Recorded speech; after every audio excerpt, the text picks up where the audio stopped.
মরুভূমির শুষ্ক বাতাসেও বৈশাখী হাওয়া, প্রবাসে থেকেও নিজেদের সংস্কৃতিকে ভুলে যাননি বাংলাদেশিরা। মধ্যপ্রাচ্যের দেশ কুয়েতের মরু অঞ্চল হিজেলে আয়োজন করা হয় বর্ণিল বৈশাখী উৎসব। শুক্রবার বিকাল থেকে রাত পর্যন্ত মেলায় ছিল নানা আয়োজন। পান্তা ইলিশ, চটপটি ছাড়াও মুখরোচক পিঠাপুলির স্টলে ভিড় করেন প্রবাসীরা।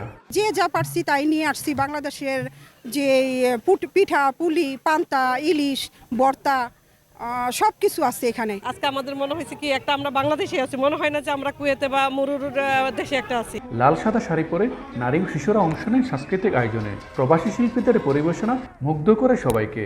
বাউল গানের সুরে যেন এক টুকরো বাংলাদেশ খুঁজে পান প্রবাসীরা। বাংলাদেশের পিঠা টিঠা এত আয়োজন দেখে ইতিহাস, বাংলাদেশের ইতিহাস, ঐতিহ্য, সংস্কৃতি এগুলো দেখে খুব দেশের কথা মনে হলো।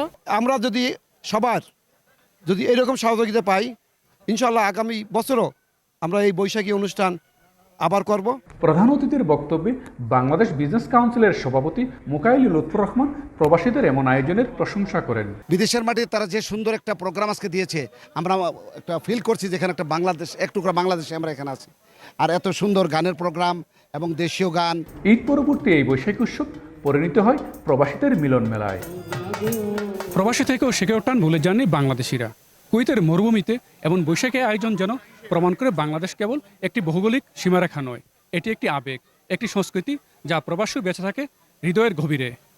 কুয়েতের হিজিল থেকে মঈন সুমন, সময় সংবাদ।